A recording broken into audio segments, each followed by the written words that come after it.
Suspected drunk drivers in some metro counties are getting a rude surprise when they refuse a breathalyzer test. Yeah, instead of taking no for an answer, officers now obtain a search warrant to forcibly draw blood and get evidence for the case. The key word there, of course, forcibly.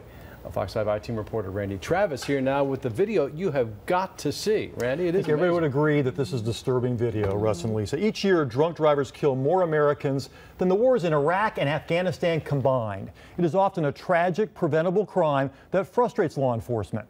That's why some say what you're about to see in Gwinnett County is justified when a DUI suspect declines to cooperate. Are you serious? I've never been raped by rape. This is so unnecessary. No! Excuse me, hold on. I never fought nobody. I didn't never do nothing. What the hell is y'all doing? What they're doing at the Gwinnett County Jail is strapping down suspected drunk drivers to a gurney so a nurse can take their blood. Evidence that can be used against them later in court, even though the suspects refuse to give their consent. What country is this? What country is this? David Boyle is a former Gwinnett prosecutor, now defense attorney.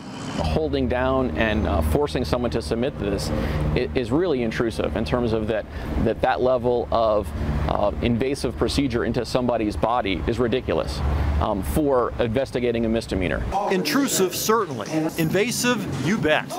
But legal.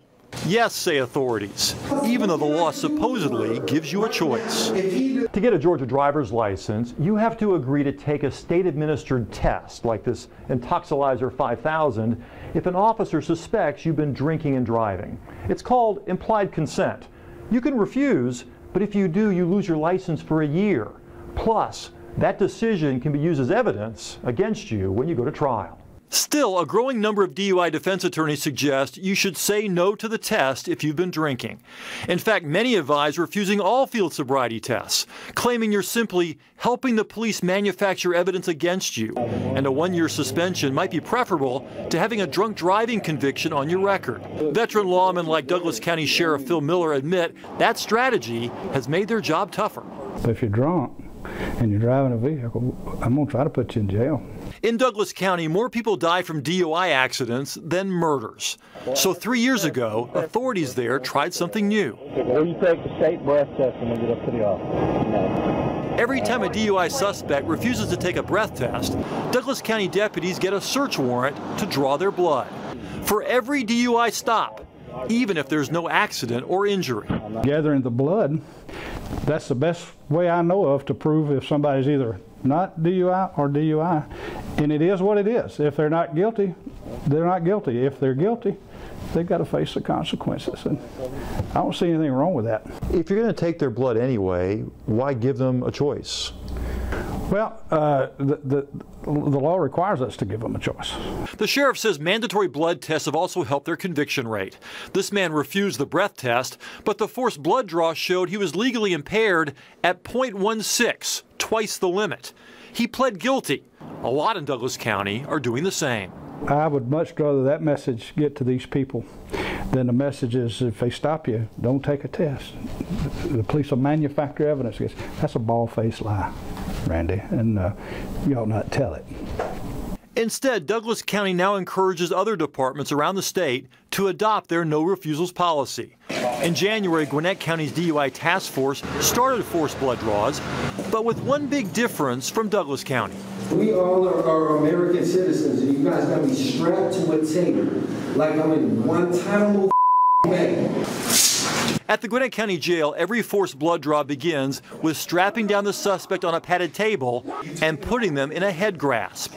Every time, whether they're compliant or complaining. We can't take the chance that you're not going to lose your emotional control during a situation that is so sensitive. And it's not just male DUI suspects. This woman eventually pled no contest. Another is still waiting for her day in court. Both showed no resistance, but deputies still strapped them down. Is there any concern that this just doesn't look good? You know, I understand perception, but the reality of that perception is we work in an environment to where experience has shown us that you can play Russian roulette if you want to, but it's going to catch up to you. They told me I'm arrested. They're taking my blood without my consent. Michael Chaworski's only DUI arrest turned into the worst night of his life. He's yet to go to trial and says he's not guilty. There was no accident? There was no accident. Did anybody get hurt? No one was hurt in my stop at all. I'm a tax-paying American who refused something. Regardless of what happens after the fact, I refuse to do this. I'm not fighting you, dude. Don't push me too hard. I'm not fighting you. Drunk driving, and it ruins lives. It hurts families. It hurts people. And it's, you know, it has to be police. I understand the police have a job to do, but what happened to me in that room was unnecessary, and nobody should have to do that. But a state law passed in 2006 allows police to ask a magistrate for a search warrant for blood in any DUI case. Since January, Gwinnett authorities have done forced blood draws more than 100 times. You're being served with a search warrant for 2 vials of your blood, which you're going to take now. The practical application of that, of terms of forcing people down and holding them to, to stick a needle in their arm to get it, I think is just an unreasonable search of those people. Another showdown between personal liberty and public safety. There's hardly anybody that you can talk to that doesn't know somebody that was killed by a drunk driver. We ought to do something about that, don't you think? Again, Douglas County does not restrain DUI suspects the way Gwinnett County does. Sheriff Miller was not critical of Gwinnett, but said he likes to treat people the way he would want to be treated. Those in charge in Gwinnett, though, say that they make more DUI cases than the folks in Douglas County, and even the most compliant suspect they fear might seize up somewhere during the removal of their blood. They just worry about them because, after all, the reason they're there is because they didn't cooperate in the first place. Yeah, drinking and driving, a very serious matter, but we were all sitting there looking at that video, just taken aback by it all. How often do the blood tests clear someone? Not very often, at least not in the data that we looked at in Douglas County, not very often at all.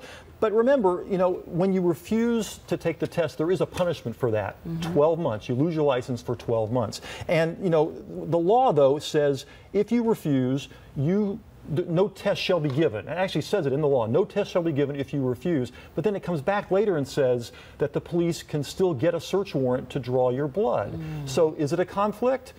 Sounds like it could be. The state appellate court will soon, I understand, take up this issue. Well, the Fourth Amendment protects us from unreasonable search and seizure. So I guess the question is, what's unreasonable? And honestly, I'm stunned. I did not know that this was legal. I did not know that they could take your blood without your consent. They can take it without your consent as long as they have a search warrant. If they don't have a search warrant, the Supreme Court has said they can't. But these are all forced blood draws with the consent of a judge. All right.